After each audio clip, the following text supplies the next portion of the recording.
Assalamualaikum warahmatullahi wabarakatuh. Alhamdulillahi rabbil alamin, wal aqibatu lil muttaqin, wala udwana illa ala dzalimin. Ashhadu an la ilaha illallah wa ashhadu anna Muhammadan abduhu wa rasuluh. Allahumma sholli ala Muhammadin wa ala alihi wa sahbihi ajma'in. Wa qala Allahu ta'ala fi kitabihil karim. A'udzu billahi minasy syaithanir rajim. Bismillahirrahmanirrahim. Wa in ta'uddu nikmatallahi la tuhsuha. Wa qala ya ayyuhalladzina amanu sabiru wa sabiru wa rabitu wattaqullaha la'allakum tuflihun. Shadaqallahul azim. Jamaah kaum muslimin ikhwani fiddin rahimakumullah. Tidak pernah bosan seorang muslim selalu mensyukuri nikmat. Salah satu kecerdasan yang dimiliki oleh setiap mukmin adalah bagaimana ia selalu menyadari apapun yang Allah karuniakan kepadanya sebagai rahmat sekaligus sebagai ujian, sarana untuk berbakti, sarana untuk beribadah hanya kepada Allah Subhanahu wa ta'ala.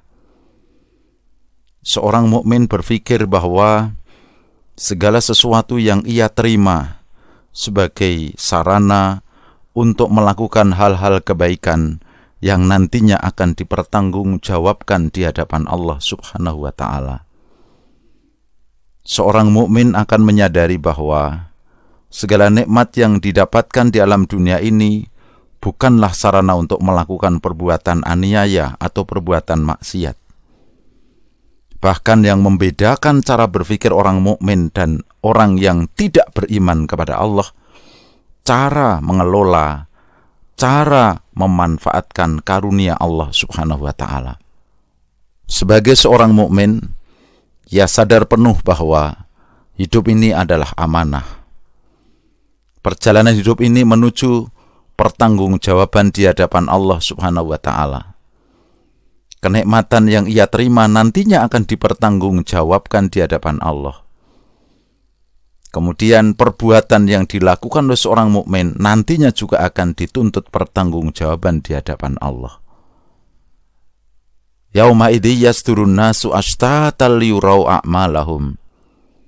Faman ya'mal mithqala dzarratin khairan yarah. Wa may ya'mal mithqala dzarratin syarran yarah. Pada hari itu orang-orang dikumpulkan berdasarkan prestasi amal perbuatannya. Bagi mereka yang memiliki amal kebaikan, meski seberat debu, meskipun seberat atom, Allah akan memperlihatkan kepadanya.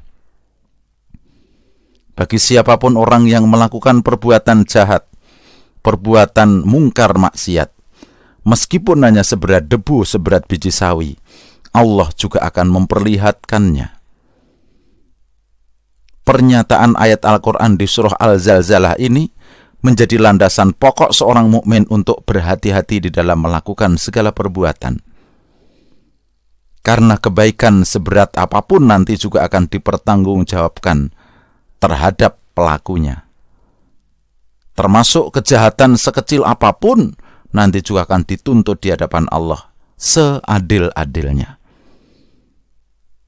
Karena kebaikan akan diperlihatkan, kejahatan juga akan dipertontonkan, diperlihatkan. Tentunya seorang mukmin akan selalu didorong untuk lebih banyak melakukan berbuat baik.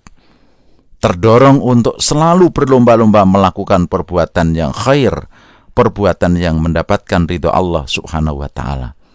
Disinilah pentingnya memahami ilmu, sehingga mengerti apa yang harus dilakukan dan apa yang mesti ditinggalkan, amal perbuatan yang mana yang diridhoi oleh Allah, dan perbuatan mana yang jelas-jelas dilarang oleh Allah Subhanahu wa ta'ala.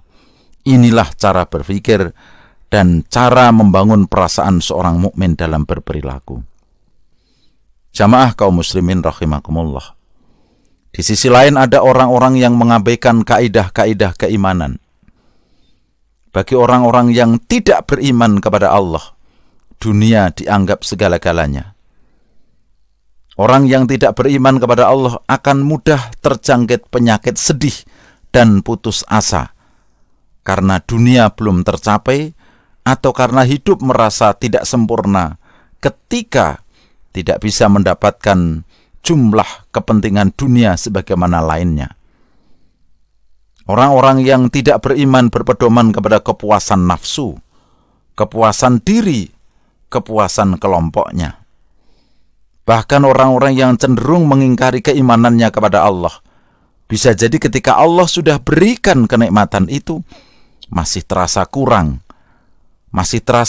sampai menumpuk-numpuk harta, hingga kita temukan kadang-kadang lucu di tengah-tengah manusia yang tidak beriman.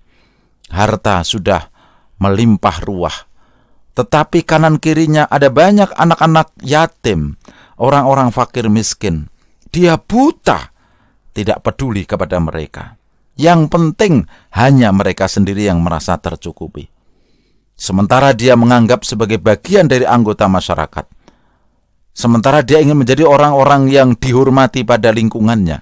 Tetapi karena dia tidak beriman kepada Allah, tidak beriman kepada akhirat, maka kekayaan dunia justru telah membutakan dia dari bagaimana membangun hak-hak kewajiban hidup bertetangga, bagaimana dia membangun komunitas manusia yang berperadaban mulia.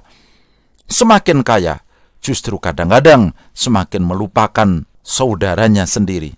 Ada di antara mereka dengan kekayaannya karena tidak dilandasi keimanan, justru melupakan orang tuanya sendiri, bersengketa dengan saudaranya sendiri. Jamaah kaum muslimin rahimakumullah. Ada dua pemandangan yang bisa kita lihat, yang bisa dipilih oleh anak manusia di dunia ini.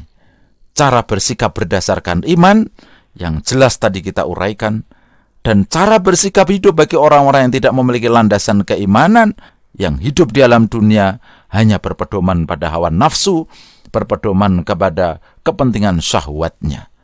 Mudah-mudahan kita semuanya selalu dalam bimbingan iman dan mendapatkan barokah dari Allah Subhanahu wa ta'ala.